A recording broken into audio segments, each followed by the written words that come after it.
This is happiness, to be everything at once. Be unblinded, be unlearned, be unbridled and unburned.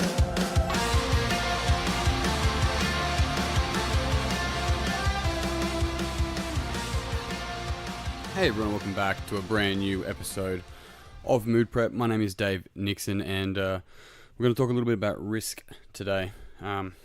As always, not as always, but quite often, I suppose, a lot of these podcasts kind of come off the back of conversations or things I'm reading, things I'm listening to, things I'm thinking about, whatever. And one of the ones that does show up from time to time is this idea of risk. I got an ebook called The 15 Coaching Commandments. And in that ebook, one of the coaching commandments is risk versus reward, which is constantly looking at things and weighing up, well, risk versus reward. Like, is the risk significantly greater than the reward? And this is an interesting thing around life in itself and a lot of the things that we do anyway.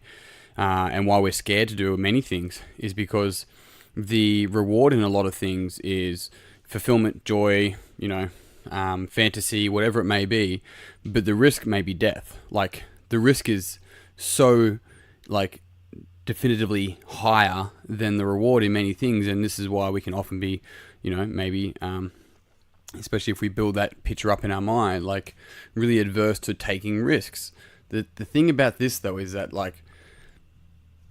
if we layer our lens with this idea of risk, like things are risky, it's and use that as an excuse to play things safe. It's be mindful to know and to see whether you're actually using that as an excuse, going, I'm risk adverse, so I like to play it safe. It's that's great, but playing it safe can sometimes be the biggest risk of all. Playing it safe, and whatever playing it safe means to you, so to some other people it might mean different things, but this idea of avoiding risk is one of the riskiest things that you can do with your life. Now, I'm not saying, go out and completely flip that coin, although you will get a completely different life if you do. But actually looking at risk and understanding that we can't actually avoid it. And in the attempt to avoid risk, we actually create the most amount of risk. And so in seeing that, we start to look at what we first perceive to be risky and actually start to analyze, well, is this actually risky of me? And the beauty of all of this is that we now start to analyze our own behaviors and start to see them through a different lens. And this is the flexibility of life. And this is one of the most important things to do and what I speak to a lot around programs and around traits, behaviors, whatever it may be, frames of reference, frames of perception, whatever it is. And it's not about if we develop another part of us, we lose the part we do so well. People that are really objective, really good with numbers, really good at black and white, and the thing is that might help them succeed in their career, but it might be fucking ruining their relationships at home because they've got no flexibility, right? All they end up doing is looking at things objectively, numbers based. They value people off that. They don't look at anything else other than that, not realizing that the subjective components of it all can also be extremely, and it really is, beneficial, not just in the workplace, but 100% in the home. People aren't numbers. And it feeds to that quote of we need to stop loving things and using people and start using things and loving people. And it really looks at a perfect picture of that objective and subjective components, but it feeds back into the person that is extremely objective in their viewpoints when they learn, and it is a learning phase, to lean into the subjective components. They start to see the beauty, they start to see the art, they start to see so much more. And all this much more, what it allows us to do, we don't lose access to the objectivity, or if it's the other way around, the subjectivity, right? What we start to do is we start to broaden our perception and our flexibility of reality. And because we don't actually observe reality, what we often do, very, very often do, is that we observe reality through our frames of reference. Therefore, we call what is a frame of reference of reality, and it's not. Unless we do a lot of fucking work, pull all those frames apart, see them for what they're not, and just start observing reality without judgment, without all these other frames on top of it, trying to understand and feel safe when we're just when reality just is, when the world is just occurring. without having to label things, without having to do all that sort of stuff, then that's when we're observing reality. Otherwise, all we're doing is creating frames of reference around reality, right? We're painting pictures in mind with our own biases of reality and calling it reality and the truth. It's not. It's our truth, and it's right, but it's incomplete. And so this is the beauty of learning to lean into what may be risky. Now, calculated risks, measured risk, estimated risk, whatever you want to call it, I don't really mind. It's not saying go and do the exact opposite. What it is going is that avoiding risk is the riskiest thing that we can do, because we never live, right? Now, every single person's meaning and definition around living may vary a little bit, but we truly never really live.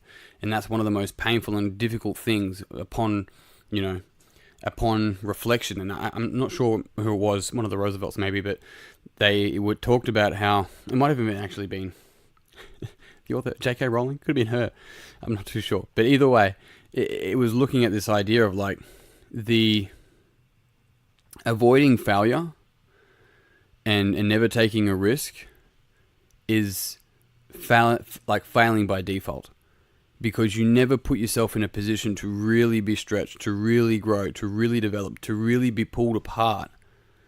Therefore, like, you can't name a bigger failure. And it's interesting because a lot of the time, the people that judge are often judging from a frame of maybe, lack of a better term, maybe a jealousy.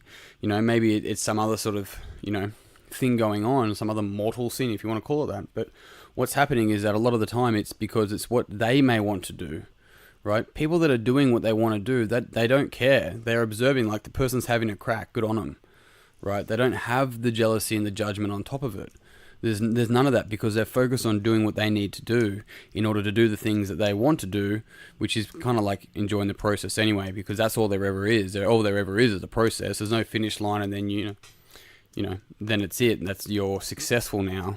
It's like the constant pursuit of human potential is success, but the key word there is constant, right?